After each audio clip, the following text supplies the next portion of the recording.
Hello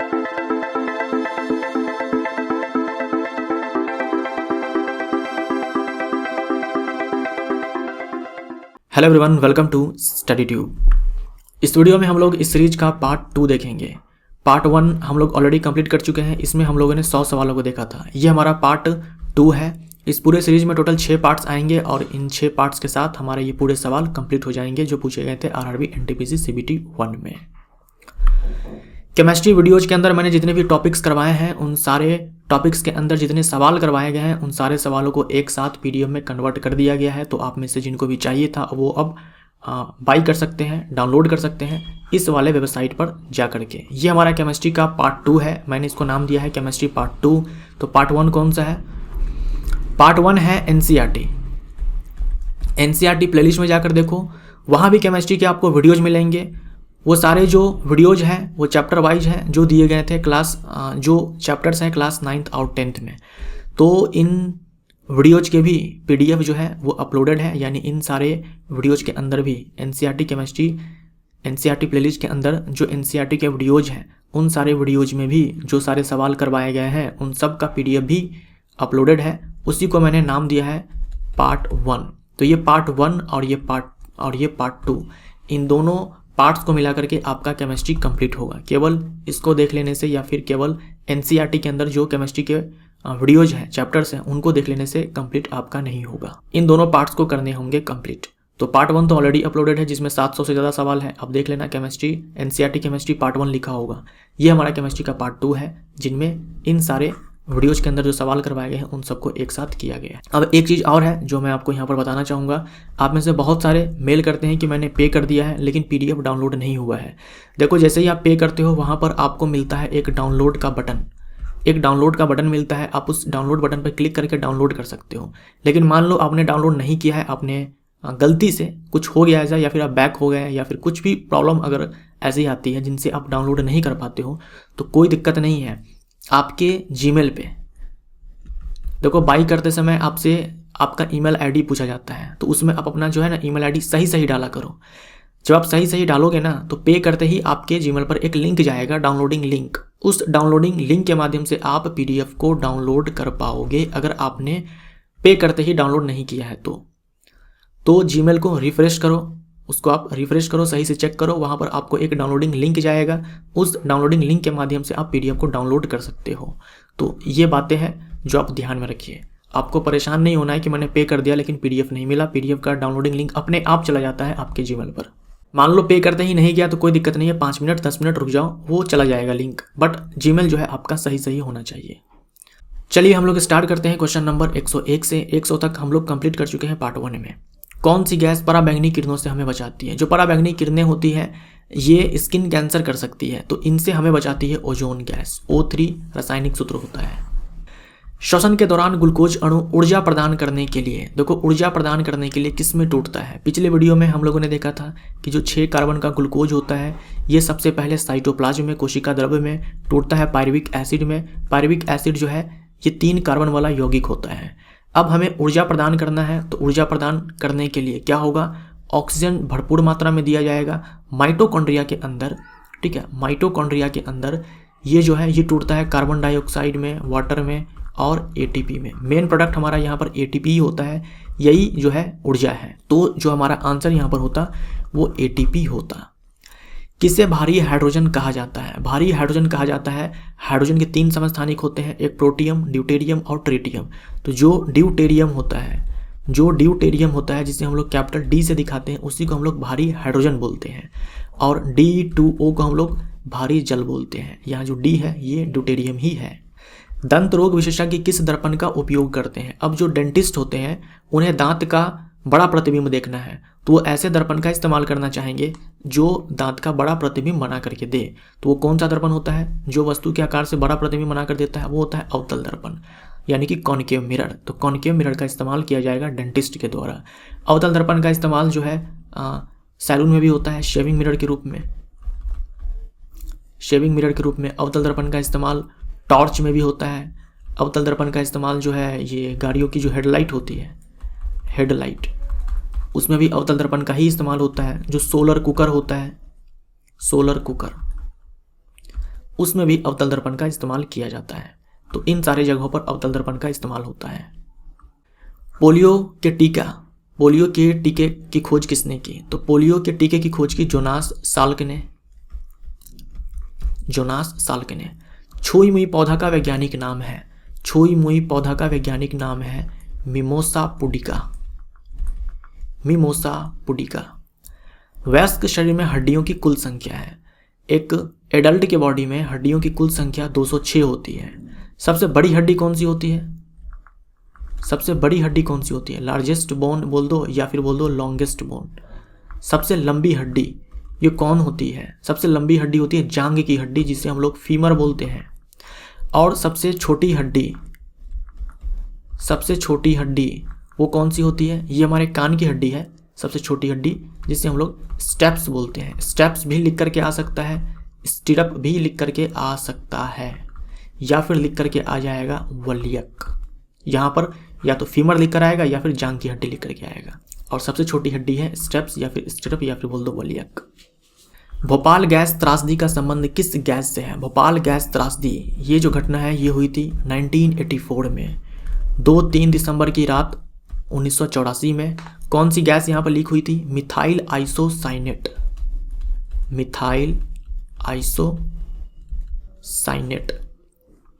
short में हम लोग लिख देते हैं MIC।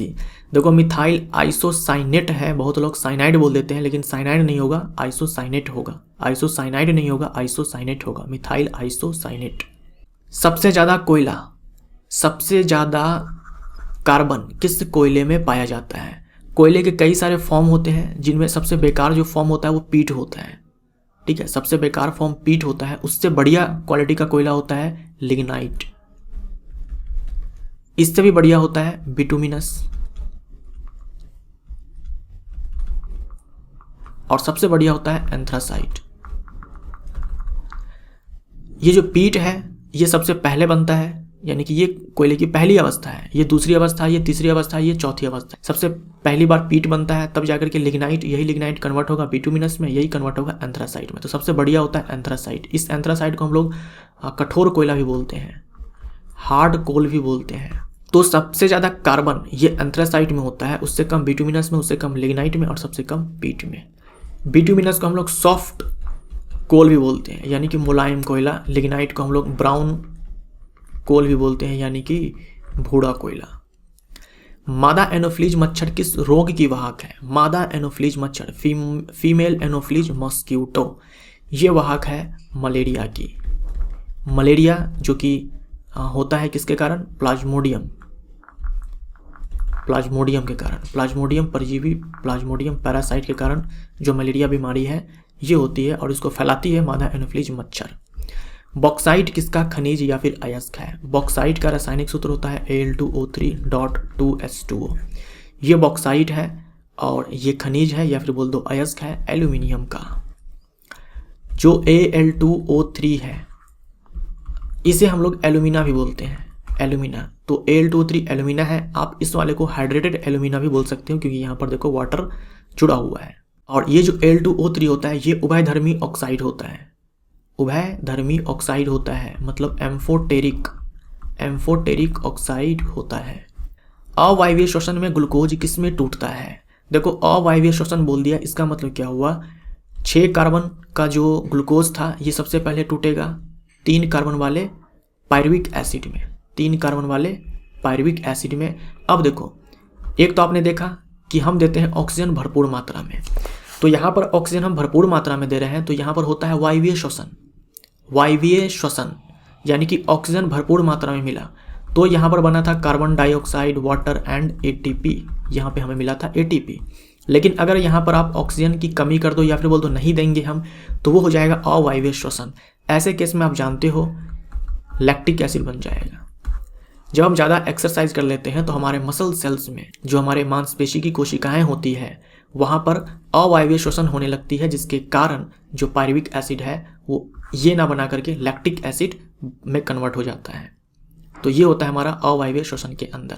ये वाली जो प्रक्रिया है ना, ये हमेशा एनारोबिक होती है, इसमें ऑक्सीजन नहीं चाहिए होता है। इस स्टेप के बाद अगर ऑक्सीजन हम देते हैं तो ये प्रोडक्ट बनेगा, और अगर हम नहीं देते हैं तो ये बन जाएगा। रेडियोधर्मिता की खोज किसने की? रेडियो एक्टिविटी की खोज किसने की? रेडियो एक्टिविटी की खोज की हेनरी बैक्वेरेल ने। मानव शरीर में सबसे बड़ी धमनी है, मानव शरीर में जो सबसे बड़ी धमनी है उसे हम लोग बोलते हैं एओर्टा, यानी कि महाधमनी। जो हमारा हृदय है उनमें जो 4 चैम्बर्स हैं, ये हमारा है right auricle, right ventricle, left auricle, left ventricle. ये जो महाधमनी है, इसी लेफ्ट वेंट्रिकल से जो ऑक्सीजन रिच ब्लड होता है, यानी कि जो हमारा प्योर ब्लड होता है, प्योर ब्लड बोले तो ऑक्सीजन रिच ब्लड, जिनमें ऑक्सीजन ज़्यादा है, कार्बन डाइऑक्साइड कम है, तो ये ऑक्सीजन रिच ब्लड को बॉडी के डिफरेंट पार्ट्स में भेजती है। जीभ में स्वादग्राही को क्या कहा जाता है? जो जीभ है, टंग है, इनमें होते हैं स्वाद कलिकाएं, यानी कि टेस्ट बड्स होते हैं। इन्हीं टेस्ट बड्स में कुछ कोशिकाएं होती है जो स्वाद का पता लगाती है, उन्हें हम लोग बोलते हैं टेस्ट रिसेप्टर्स, यानी कि स्वादग्राही टेस्ट रिसेप्टर्स। इन्हीं को हम लोग एक और नाम देते हैं गस्टेटरी रिसेप्टर्स या फिर गस्टेटरी सेल्स बोल दो आप, तो हमारा आंसर यहाँ पर गस्टेटरी रिसेप्टर्स होगा। जिप्सम का रासायनिक नाम क्या है? जिप्सम का रासायनिक सूत्र होता है calcium sulphate dihydrate.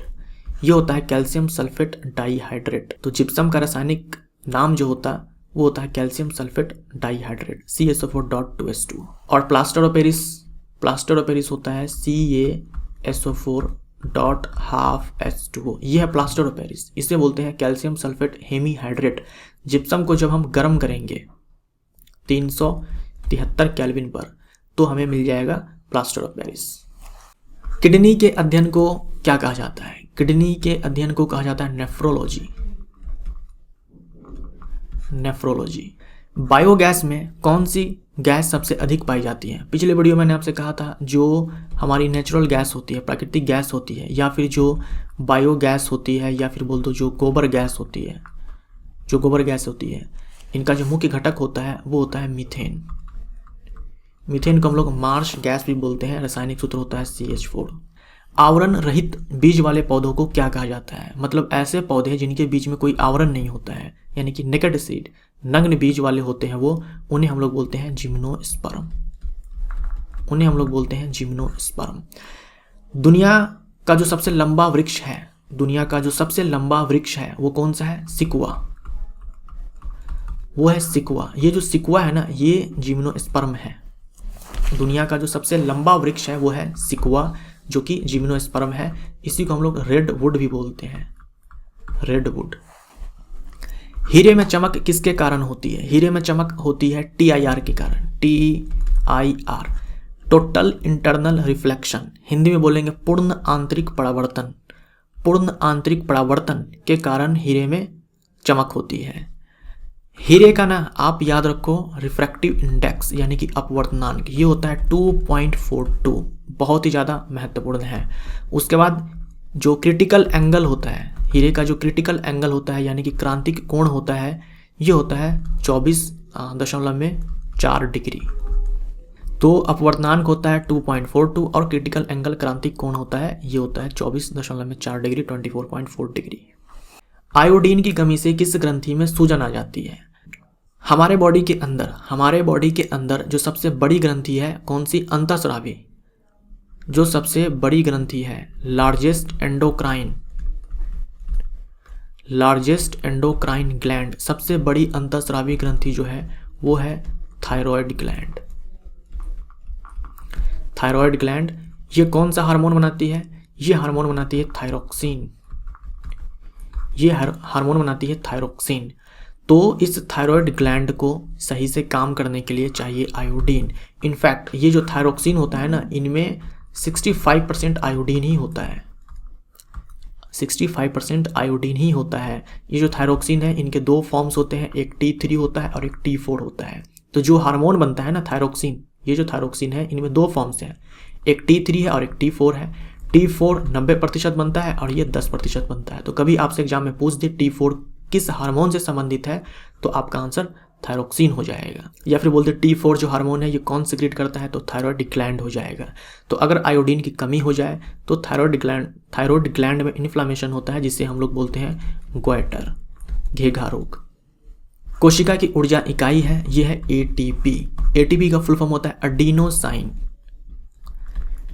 Adenosine triphosphate. इसी को हम लोग बोलते हैं एनर्जी करेंसी, ऊर्जा इकाई। मैग्नेटाइट का रासायनिक सूत्र है मैग्नेटाइट का रासायनिक सूत्र होता है Fe3O4। ये मैग्नेटाइट है और ये है Fe2O3, ये हेमेटाइट। ये है मैग्नेटाइट, ये है हेमेटाइट, दोनों ही आयरन के ओड है, अयस्क है। सबसे ज़्यादा आयरन किस में होता है, और लोहा के पास जितने भी अयस्क हैं सबसे ज़्यादा जो लोहा है वो मैग्नेटाइट में होता है, और इससे थोड़ा कम होता है हेमेटाइट में। जापान में मिनीमाता आपदा किस प्रदूषण के कारण हुई? जापान में 2 बीमारी है जो काफ़ी फेमस है प्रदूषण के कारण। 2 बीमारियां हैं जो जापान के अंदर आई थी, उनमें एक है मिनीमाता और दूसरा है इटाई।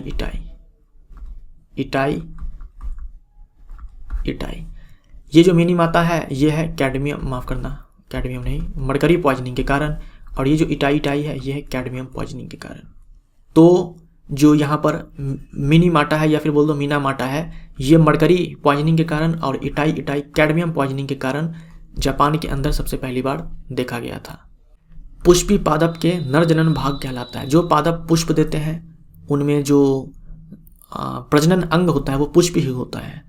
तो पुष्प में जो हमारा मेल रिप्रोडक्टिव पार्ट होता है, MRP, मेल रिप्रोडक्टिव पार्ट, यानी कि नर जनन अंग, नर जनन भाग, नर जनन अंग, वो कौन सा होता है? वो होता है स्टेमेन। हिंदी में बोलते हैं पुंकेसर, हिंदी में बोलेंगे पुंकेसर, स्टेमेन। और जो फीमेल रिप्रोडक्टिव पार्ट होता है उसे हम लोग बोलते हैं पिस्टिल। इसी को हम लोग कार्पल भी बोलते हैं, और हिंदी में बोलते हैं अंडप। तो मादा जनन भाग हो जाएगा पिस्टिल, कार्पल, अंडप, और जो नर जनन भाग होगा वो होगा पुंकेसर यानी कि स्टेमेन। वायुमंडलीय दाब को मापा जाता है, बैरोमीटर से मापा जाता है। वृक्क की संरचनात्मक और क्रियात्मक इकाई को कहते हैं structural and functional unit of kidney. ये किसे कहा जाता है? ये कहा जाता है नेफ्रॉन को। अब 2 शब्द है यहाँ पर जो आपको ध्यान में रखने हैं। एक तो है बोमन्स कैप्सूल,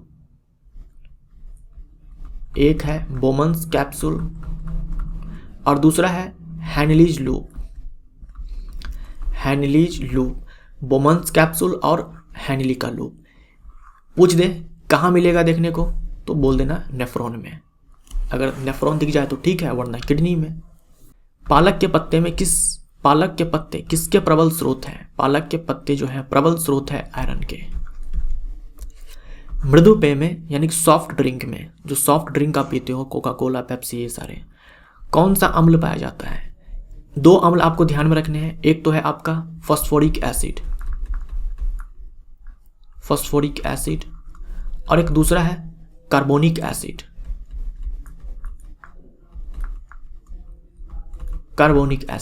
इन दोनों में से कोई एक विकल्प में आपको जरूर दिख जाएगा, phosphoric acid and carbonic acid.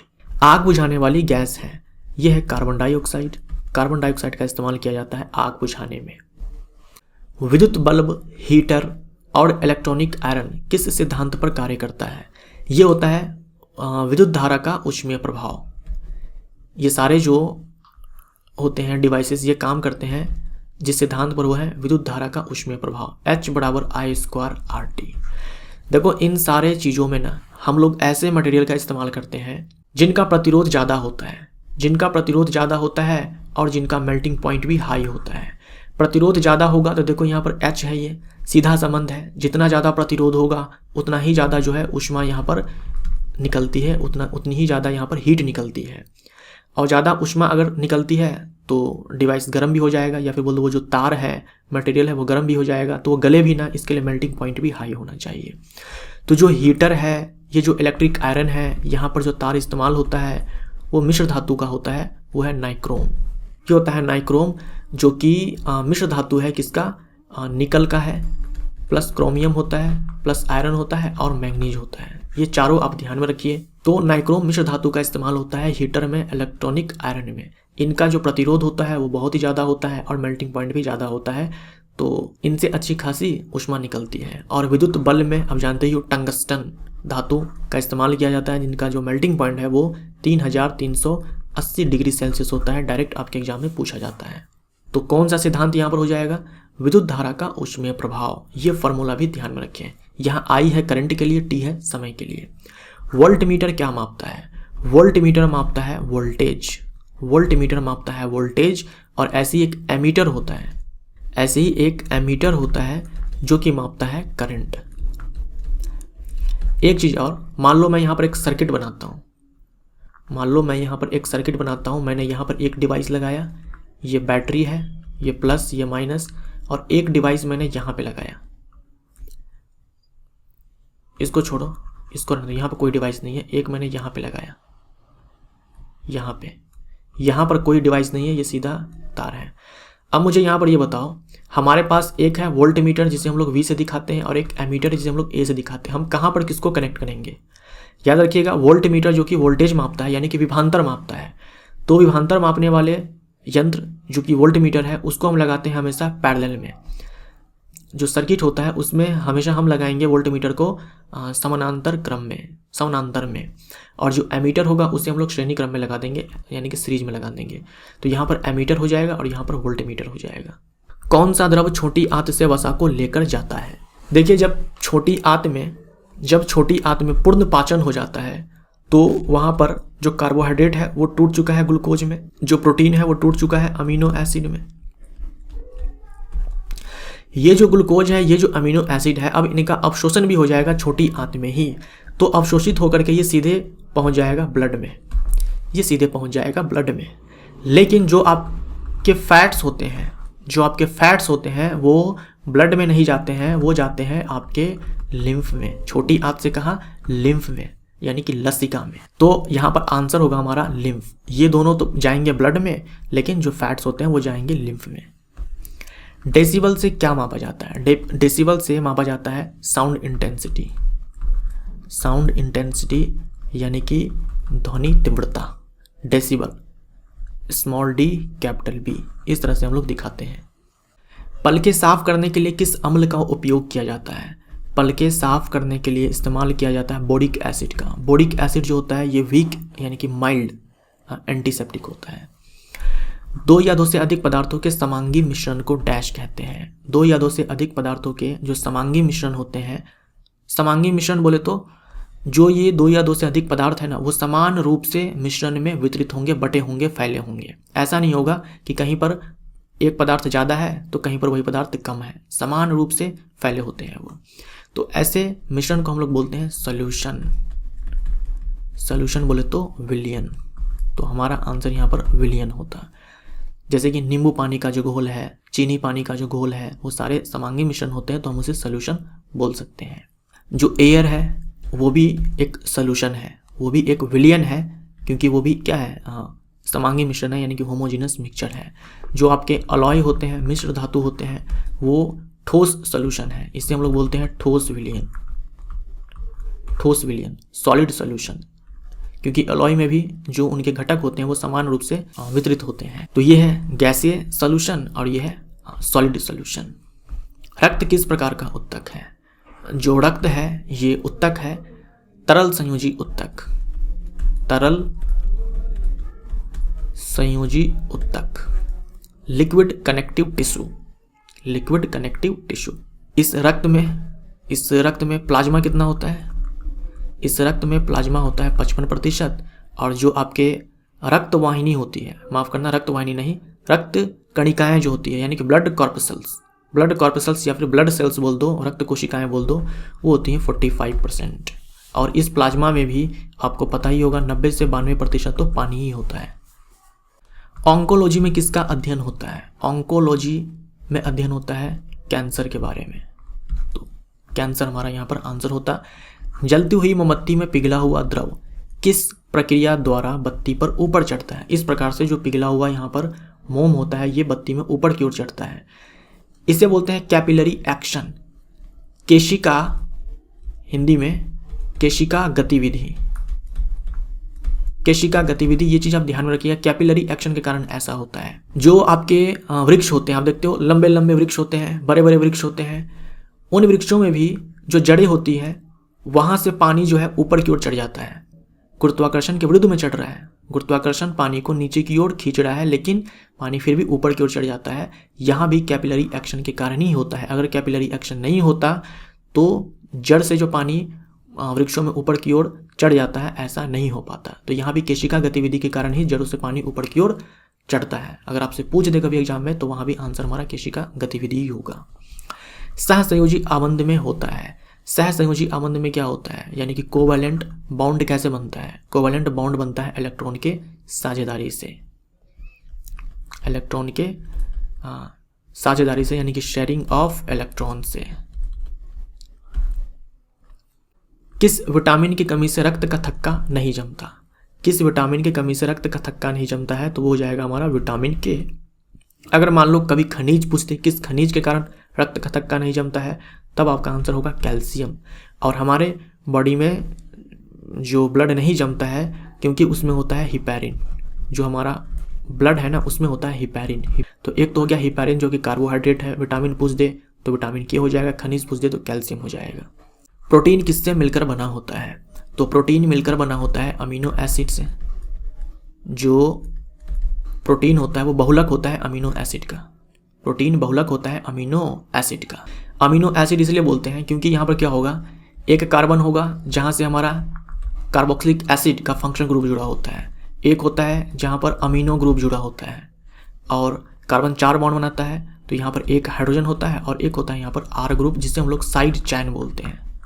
इसे हम लोग साइड चैन बोलते हैं। यहाँ पर हम इसको बदलते जाएंगे तो अमीनो एसिड का नाम जो है बदलता चला जाए। तो ये हमारा अमीनो एसिड का है स्ट्रक्चर। गन्ना किस ऊर्जा को रासायनिक ऊर्जा में बदलता है? तो जो गन्ना होता है वो सोलर एनर्जी को कन्वर्ट करता है केमिकल एनर्जी में। वैसे गन्ना ही नहीं, जो भी पादप है जो फोटोसिंथेसिस कर रहे हैं वो क्या कर रहे हैं, वो सोलर एनर्जी को केमिकल एनर्जी में कन्वर्ट करते हैं।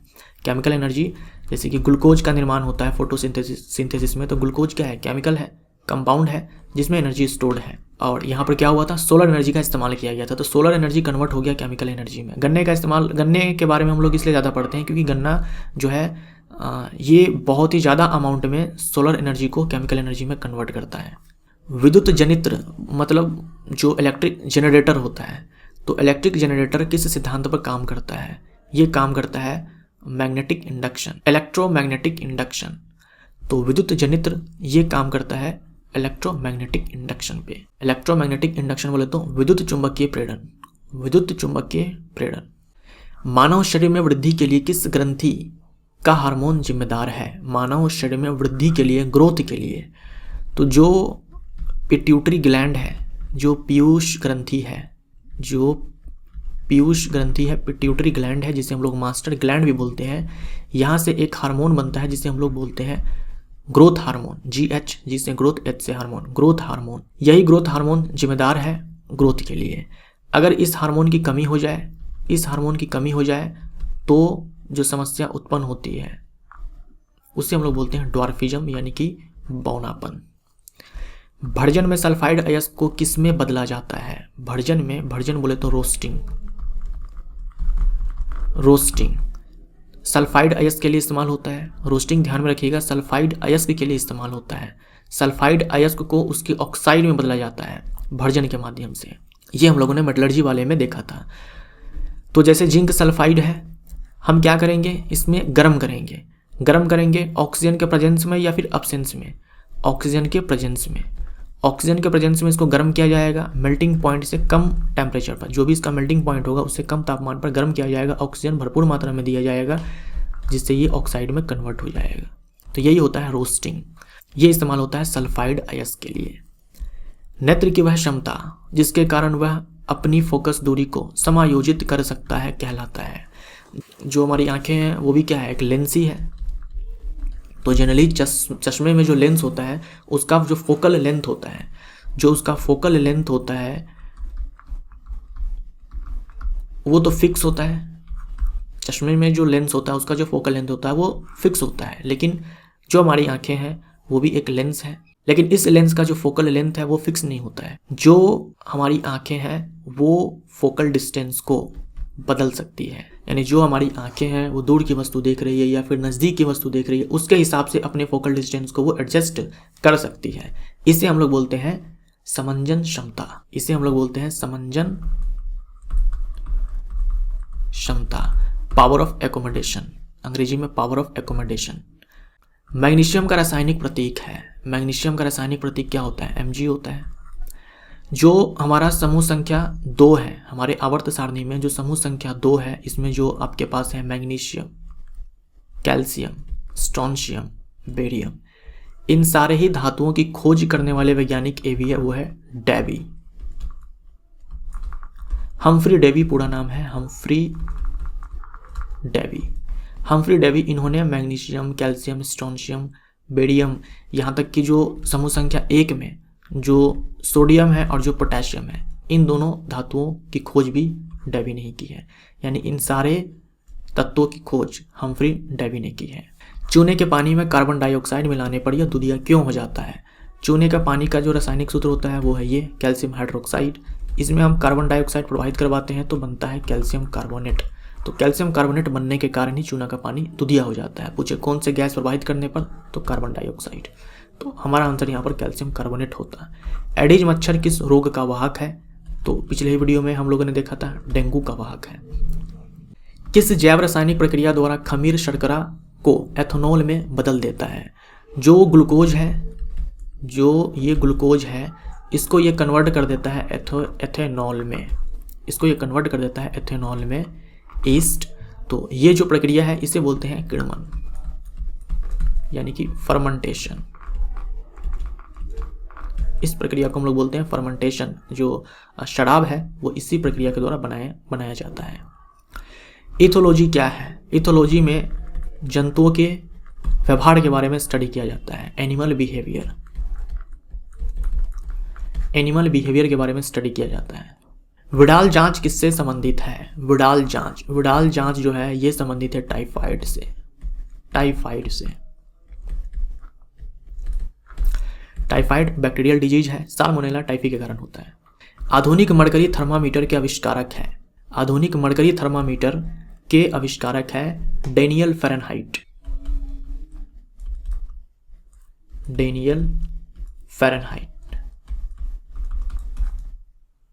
अप्रत्यक्ष जनन अंग वाले पादप को क्या कहा जाता है?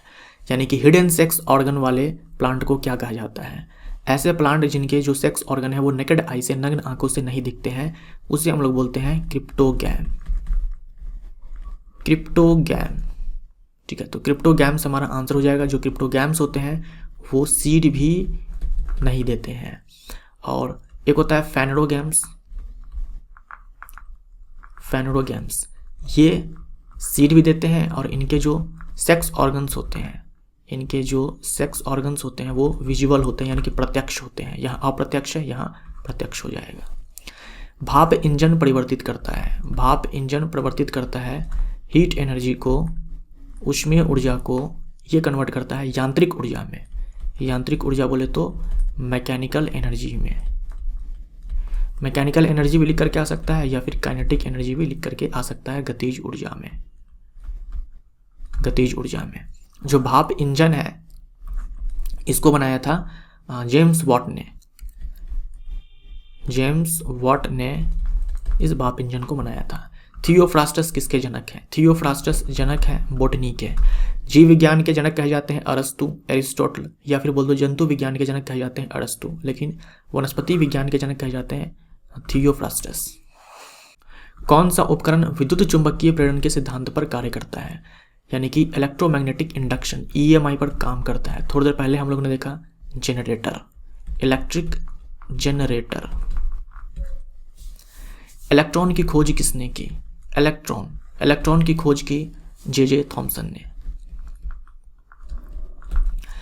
प्रोटॉन की खोज की गोल्डस्टीन ने, और न्यूट्रॉन की खोज की जेम्स चैडविक ने। देखो, प्रोटॉन की खोज के लिए आप में से बहुत सारे लोग याद कर लेते हैं रदरफोर्ड आप आंसर मारेंगे और गोल्डस्टीन विकल्प में दिया हुआ है तो आपका आंसर गलत हो जाएगा। आप गोल्डस्टीन ही याद रखें। परमाणु में नाभिक की खोज की थी रदरफोर्ड ने।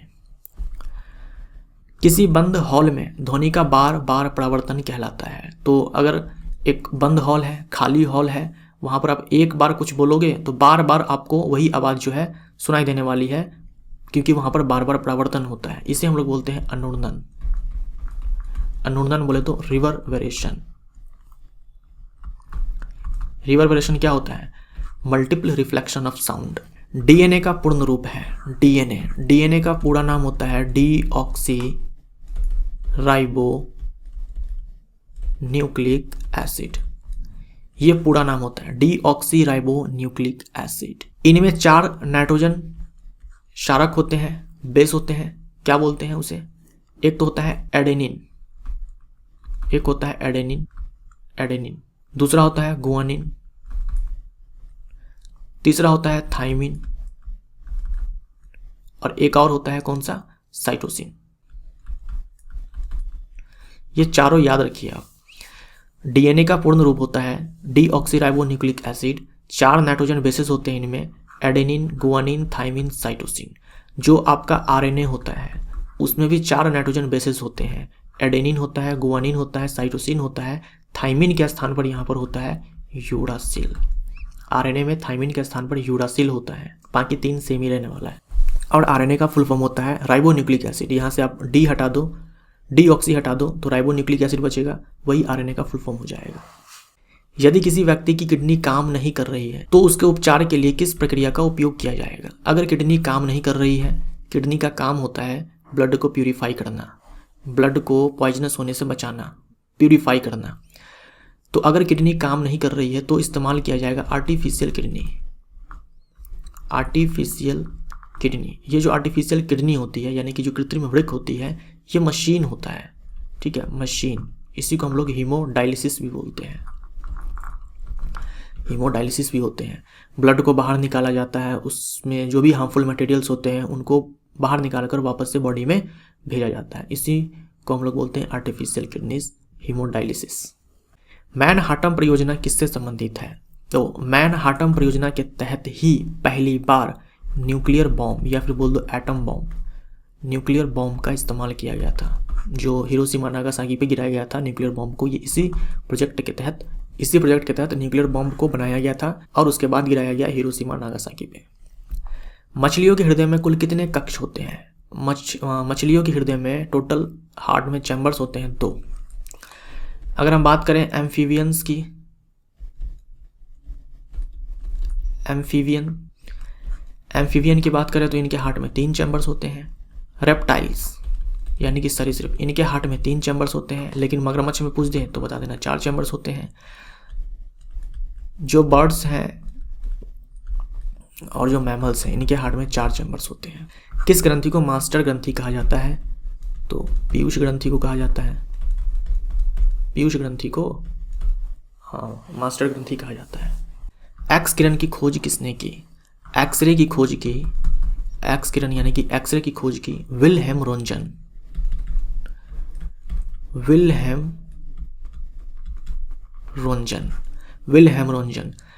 नोबेल प्राइज 1901 से दिया जा रहा है। नोबेल प्राइज 1901 से दिया जा रहा है और पहली बार फिजिक्स में नोबेल प्राइज मिला था विल्हेम रोंजन को एक्सरे की खोज के लिए। निकट दृष्टि दोष को क्या कहा जाता है? निकट दृष्टि दोष को ही हम लोग क्या बोलते हैं? मायोपिया बोलते हैं। निकट की वस्तु जो है वो साफ साफ दिखती है और दूर की वस्तु साफ साफ नहीं दिखती है। इसको ठीक करने के लिए कॉन्केव लेंस का इस्तेमाल किया जाता है, यानी कि अवतल लेंस का इस्तेमाल किया जाता है। निकट दृष्टि दोष में जो प्रतिबिंब है वो रेटिना पर ना बन करके रेटिना से पहले ही बन जाता है। पक्षियों का अध्ययन क्या कहलाता है? पक्षियों के बारे में स्टडी करना ये कहलाता है ऑर्निथोलॉजी। सोडियम कार्बोनेट का सामान्य नाम क्या है? Sodium carbonate Na2CO3। .10H2O, आप ये पूरा ध्यान में रखो। इसे बोलते हैं हम लोग वॉशिंग सोडा यानी कि धावन सोडा। भोजन पाचन के चरणों का सही क्रम क्या है? तो सबसे पहले हम लोग क्या करते हैं कि भोजन को अपने बकल कैविटी में, मुख गुहा में डालते हैं, तो उससे हम लोग बोलते हैं अंतर्ग्रहण यानी कि इंजेशन। अंतर्ग्रहण यानी कि इंजेशन। उसके बाद उस भोजन का पाचन होता है तो हम लोग इसे बोलते हैं डाइजेशन यानी कि पाचन। उसके बाद क्या होता है? अवशोषण होता है। जो छोटी आंत में अवशोषण होता है, छोटी आंत से ब्लड में, और जो फैट्स होते हैं वो लिम्फ में पहुंचते हैं, तो उससे हम लोग बोलते हैं अवशोषण यानी कि एब्जॉर्प्शन। उसके बाद जो अवशोषण हो गया, अब उन सारी चीज़ों का इस्तेमाल किया जाएगा, तो उससे हम लोग बोलते हैं स्वांगीकरण यानी कि एसिमिलेशन। यूज किया जाएगा उन सारी चीज़ों का जिनका अवशोषण हुआ है। और जो लास्ट है वो है इजेशन। इजेशन मतलब उत्सर्जन। जो भोजन नहीं पचा उसे बाहर भी तो निकालना है, तो ये हो जाएगा उत्सर्जन। तो ये 5 स्टेप्स होते हैं। अमीबा के अंदर भी ये सारे स्टेप्स होते हैं। हमारे अंदर तो होते ही हैं, एनिमल्स के अंदर तो होते ही हैं, अमीबा के अंदर भी ये सारे स्टेप्स होते हैं। बौनापन किस हार्मोन के कारण होता है? थोड़ी देर पहले हम लोगों ने देखा था जो पिट्यूटरी से ग्रोथ हार्मोन निकलती है, अगर इसकी कमी हो जाए तो ड्वार्फिज्म हो जाएगा यानी कि बौनापन हो जाएगा। HIV की पुष्टि के लिए कौन सी जांच है? HIV human immunodeficiency virus, इसकी पुष्टि के लिए है हमारे पास एलिसा टेस्ट। ELISA test. एक और आप याद रखो, एक तो एलिसा टेस्ट है, एक होता है western blot. Western blot test. इन दोनों में से कोई भी आपके एग्जाम में दिया जा सकता है। हम लोगों ने इन सब के बारे में पढ़ा हुआ है NCERT सीरीज में। काला जर किसके कारण होता है? काला जर को ही हम लोग बोलते हैं काला बुखार, ब्लैक फीवर, काला बुखार। और क्या बोलते हैं? और बोलते हैं डमडम बुखार, डमडम बुखार। तो काला जर, ब्लैक फीवर, डमडम फीवर, ये सारे काला जर को ही कहा जाता है। ये होता है लिशमेनिया डोनोवानी के कारण। ये होता है लिशमेनिया डोनोवानी के कारण। लिशमेनिया डोनोवानी के कारण ये आपका है प्रोटोजोन। प्रोटोजोन यानी कि प्रोटोजोआ है। लिशमेनिया डोनोवानी ये प्रोटोजोआ है जिसके कारण कालाजार बीमारी जो है ये होती है। और इस बीमारी को फैलाने वाली जो मक्खी है उसे हम लोग बोलते हैं सैंड फ्लाई यानी कि बालू मक्खी, सैंड फ्लाई। तो सैंड फ्लाई वाहक है और जो कारक है वो है लिशमेनिया डोनोवानी जो कि प्रोटोजोआ है। अमोनियम क्लोराइड और साधारण नमक के मिश्रण को किस विधि द्वारा अलग किया जाएगा? अमोनियम क्लोराइड का फॉर्मूला NH4Cl, ये अमोनियम क्लोराइड है और ये है NaCl। इन दोनों के मिश्रण को हम लोग अलग करेंगे ऊर्ध्वपातन करके, सब्लिमेशन। सब्लिमेशन में क्या होगा? हम जैसे ही गर्म करेंगे ये जो अमोनियम क्लोराइड ठोस है ये सीधा गैस में कन्वर्ट हो जाएगा, क्योंकि ये सब्लिमेट करता है। NH4Cl जो है इसका सब्लिमेशन होता है। गर्म करोगे कपूर की तरह, जैसे हम लोग कपूर को जलाते हैं तो कपूर सीधे ठोस से कन्वर्ट हो जाता है गैस में, वैसे ही अमोनियम क्लोराइड है। गर्म करेंगे मिश्रण को, इस मिश्रण को गर्म करेंगे तो ये कन्वर्ट हो जाएगा गैस में, बच जाएगा NaCl। न्यूट्रॉन की खोज की जेम्स चैडविक। प्राकृतिक चयन का सिद्धांत किसने प्रस्तावित किया? प्राकृतिक चयन का सिद्धांत, थ्योरी ऑफ नेचुरल सिलेक्शन, ये दिया था डार्विन ने, चार्ल्स डार्विन ने दिया था। डार्विन की एक किताब है जो काफ़ी फेमस है, the origin of species. The origin of species Charles Darwin के द्वारा लिखी गई किताब है। थ्योरी ऑफ नेचुरल सिलेक्शन भी इन्होंने ही दिया था। पानी की अस्थायी कठोरता दूर करने के लिए इसमें क्या मिलाते हैं? पानी के पास जो अस्थायी कठोरता है वो है क्यों? तो वो है मैग्नीशियम, कैल्शियम, या तो मैग्नीशियम का क्लोराइड घुला होगा या फिर मैग्नीशियम का सल्फेट घुला होगा। मतलब मैग्नीशियम क्लोराइड या फिर मैग्नीशियम सल्फेट, ये पानी में घुले होंगे। इन दोनों में से कोई एक हो सकता है या फिर दोनों हो सकते हैं, या फिर हो सकता है कैल्शियम क्लोराइड या फिर कैल्शियम सल्फेट। तो अगर ये सारे पानी में घुले हुए हैं, जल में घुले हुए हैं, इनमें से कोई भी अगर एक घुला हुआ है तो पानी हो जाएगा अस्थायी कठोर। तो इसको ठीक करने के लिए पानी में मिलाया जाता है क्या? सोडियम कार्बोनेट यानी कि वॉशिंग सोडा, Na2CO3। किस वैज्ञानिक के सम्मान में ध्वनि की तीव्रता की SI मात्रा का नाम रखा गया है? ध्वनि की तीव्रता कि एसआई मात्रक। हम लोगों ने देखा डेसिबल, ठीक है, डेसिबल। तो एक वैज्ञानिक थे जिनका नाम है अलेक्जेंडर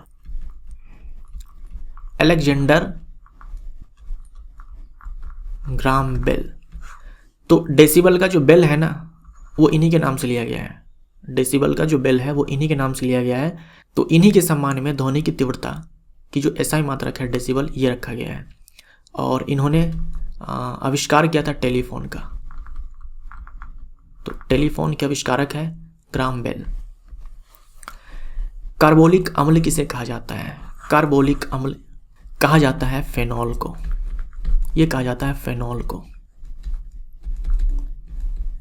ये है फेनॉल। बेंजीन रिंग पर OH लगा दो। ग्रहों की गति के नियम किसने दिए? ग्रहों के गति के, प्लैनेट के मोशन के बारे में जो गति दिए वो 3 गति थे, और ये दिए थे केपलर ने। Kepler's law of planetary motion आपने सुना होगा। तो ग्रहों के गति के 3 नियम जो दिए वो केपलर ने दिए। पादप कोशिका में कौन सा कोशिकांग पाया जाता है जो जंतु कोशिका में नहीं पाया जाता है? तो पादप कोशिका में कौन सा कोशिकांग है जो जंतु कोशिका में नहीं है? तो प्लास्टिड केवल पादप कोशिका में ही पाया जाता है। सेल वॉल भी केवल पादप कोशिका में ही पाई जाती है, जंतु कोशिका में नहीं पाई जाती है। 1817 में किस रसायनज्ञ ने 3 तत्वों का त्रिक बनाया? तो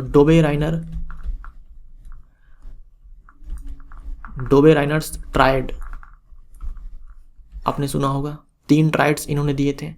कौन कौन से थे वो? लिथियम सोडियम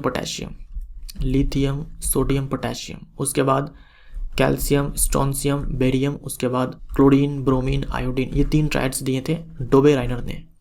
कैल्शियम ऑक्साइड का अन्य नाम क्या है? Calcium oxide CaO। इसी को हम लोग बोलते हैं लाइम, केवल लाइम। इसी को हम लोग बोलते हैं क्विक लाइम। तो चूना बोल दो, या फिर कली चूना बोल दो, या फिर बिना बुझा हुआ चूना बोल दो, कैल्शियम ऑक्साइड को कहा जाता है। ब्यूना एस का एकलक है। ब्यूना एस जो है ये एक संश्लेषित रबर है, सिंथेटिक रबर है, और इसका एकलक है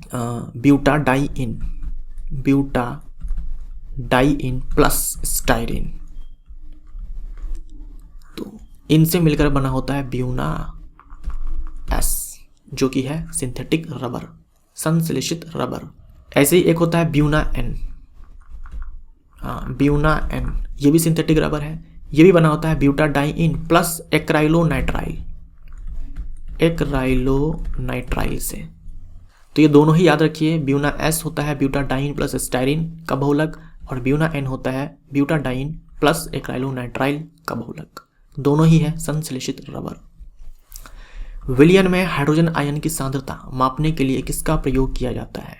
तो हाइड्रोजन आयन की सांद्रता मापना है, मतलब आपको मापना है एसिडिक स्ट्रेंथ कि कितना पीएच है।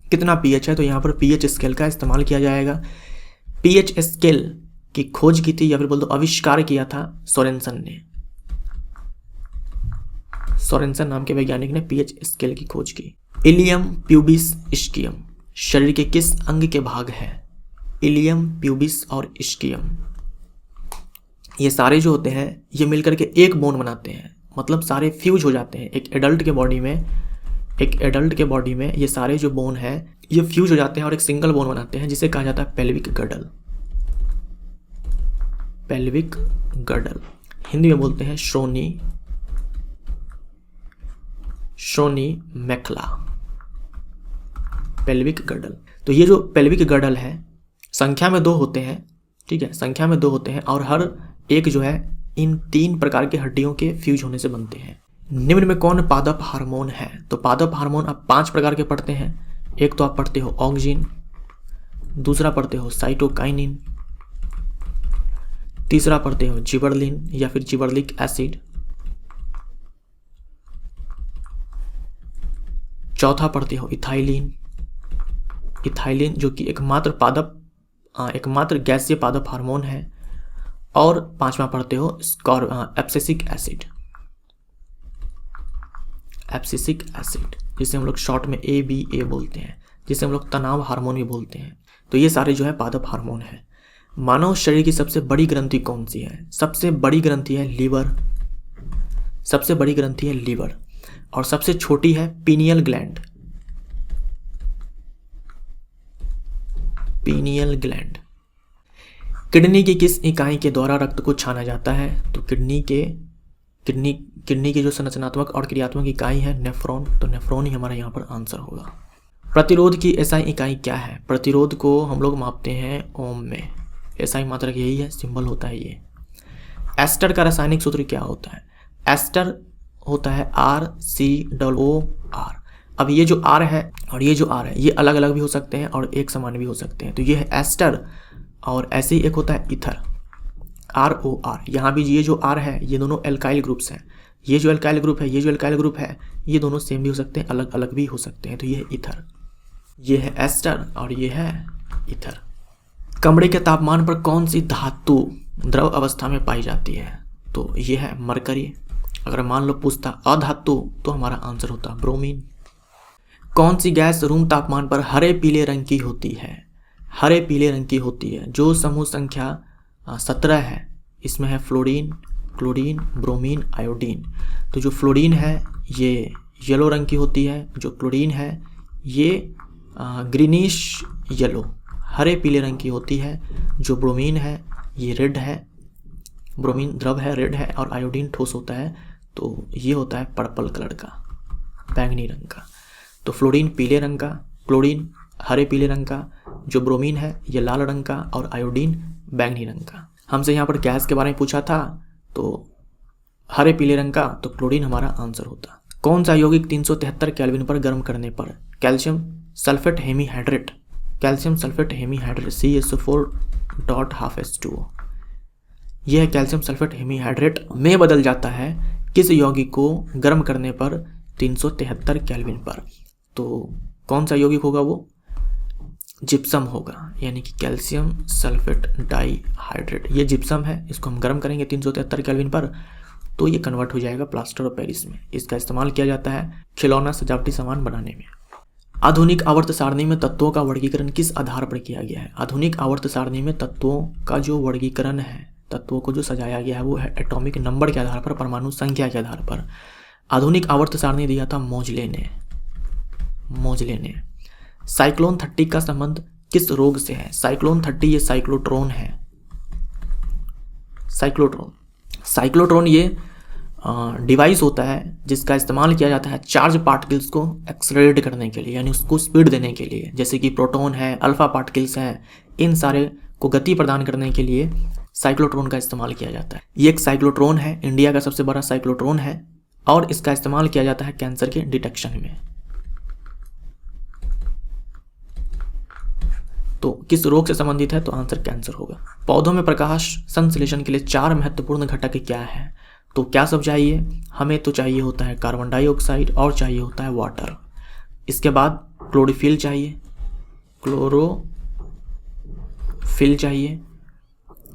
चाहिए, सनलाइट चाहिए, और हमें यहाँ पे मिल जाएगा ग्लूकोज C6H12O6 और O2। बैलेंस कर सकते हो, यहाँ पर 6, यहाँ पर 6 और यहाँ पर 6। तो 4 घटक कौन कौन है? कार्बन डाइऑक्साइड, जल, सनलाइट, क्लोरोफिल। चांदी को हवा में खुला छोड़ने पर काली क्यों पड़ जाती है? काली क्यों पड़ जाती है या फिर धूसर रंग की हो जाती है, ऐसा कुछ पूछते। क्योंकि चांदी के ऊपर सल्फाइड की परत चढ़ जाती है। हवा में जो सल्फर है उससे सल्फाइड की परत चढ़ जाती है, तो इससे ये काली पड़ जाती है। तो ये हमारा पार्ट 2 यहाँ पर समाप्त होता है। वीडियो अगर आपको अच्छा लगा हो तो वीडियो को लाइक ज़रूर करें। Thank you so much.